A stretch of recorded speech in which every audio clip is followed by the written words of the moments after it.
పిఠాపురం తీరంలో గడగడలాడిస్తున్న సముద్రపు కోతకు చెక్ పడబోతోందా? ఏళ్ల తరబడి ఆందోళనలో ఉన్న ఉప్పాడ వాసులకు ఉపశమనం లభించనుందా? సముద్ర గర్భంలో కలిసిపోతున్న తీరాన్ని కాపాడుకునేందుకు ఏపీ ప్రభుత్వం ఏం చేయబోతోంది? అసలు పవన్ కళ్యాణ్ ప్లాన్ ఏంటి?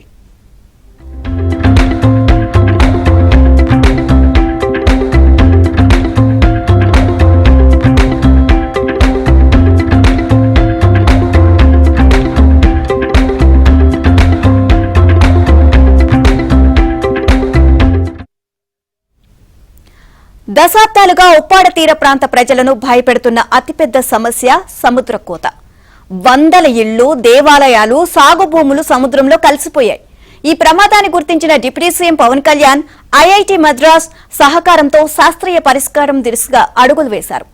323 కోట్లతో ప్రతిష్టాత్మక రక్షణ గోడ ప్రాజెక్టుకు శ్రీకారం చుట్టారు. ఈ ప్రాజెక్టు స్పెషాలిటీ ఏంటి? ఉప్పాడను ఈ గోడ కాపాడుతుందా?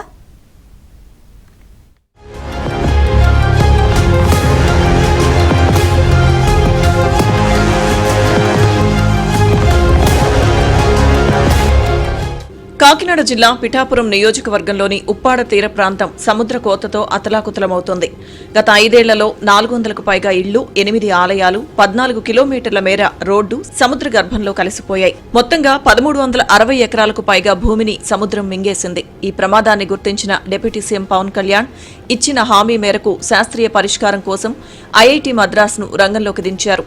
తీర రక్షణకు అవసరమైన డిజైన్లు, సాంకేతిక పర్యవేక్షణ కోసం 323 కోట్లతో ఒప్పందం చేసుకున్నారు.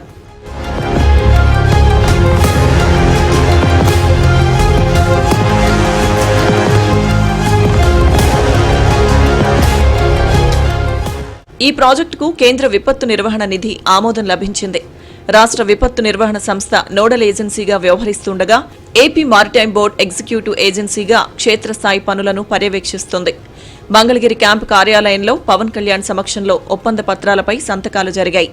నవంబర్ నుంచి నిర్మాణ పనులు ప్రారంభించేందుకు జిల్లా యంత్రాంగం యుద్ధ ప్రాతిపదికన ఏర్పాట్లు చేస్తుంది. తీరంలో అలల ఉధృతి, ప్రవాహాలను అధ్యయనం చేసి పటిష్టమైన నిర్మాణాలను రూపొందించనున్నారు.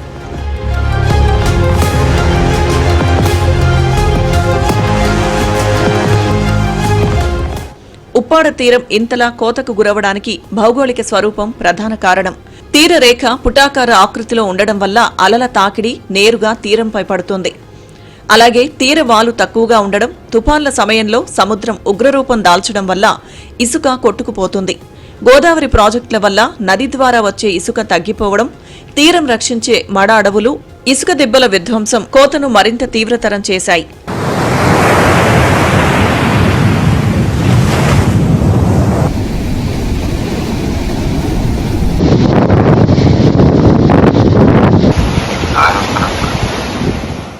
కాకినాడ తీరానికి రక్షణగా ఉండాల్సిన హోప్ ఐలాండ్ ఇప్పుడు ఉప్పాడకు శాపంగా మారింది.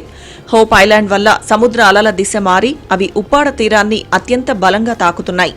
గతంలో 2009లో చేసిన జియోట్యూబ్ ప్రయోగం తుపాన్ల ధాటికి విఫలమైంది. పాత పద్ధతులన్నీ ఫెయిల్ కావడంతోనే ప్రభుత్వం ఇప్పుడు శాస్త్రీయ అధ్యయనాలకు ప్రాధాన్యత ఇస్తోంది. ఐఐటి నిపుణుల సలహాలతో అలల వేగాన్ని తగ్గించి తీరాన్ని స్థిరీకరించేందుకు పక్కా ప్లాన్తో ముందుకు వెళ్తున్నారు.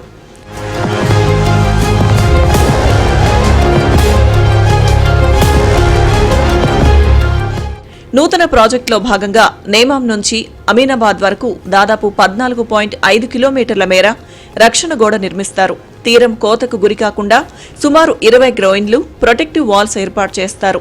హోప్ ఐలాండ్ వద్ద మడ అడవుల పెంపకం, కృత్రిమ ఇసుక దిబ్బల ఏర్పాటుతో బయోషీల్డ్ నిర్మిస్తారు. ఈ నిర్మాణాలు సముద్ర అలల తీవ్రతను తగ్గించి తీర ప్రాంత ప్రజలకు, మత్స్యకార గ్రామాలకు శాశ్వత భరోసా కల్పిస్తాయని ప్రభుత్వం భావిస్తోంది.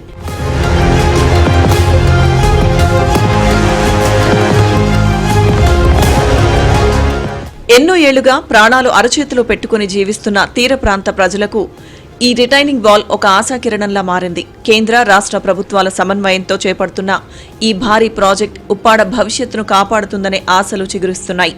పవన్ కళ్యాణ్ వ్యక్తిగత చొరవతో మొదలైన ఈ ప్రక్రియ సకాలంలో పూర్తయితే ఉప్పాడవాసుల కష్టాలకు తెరపడనుంది. ఇప్పుడు అందరి దృష్టి నవంబర్లో మొదలవ్వబోయే నిర్మాణ పనుల మీదే ఉంది.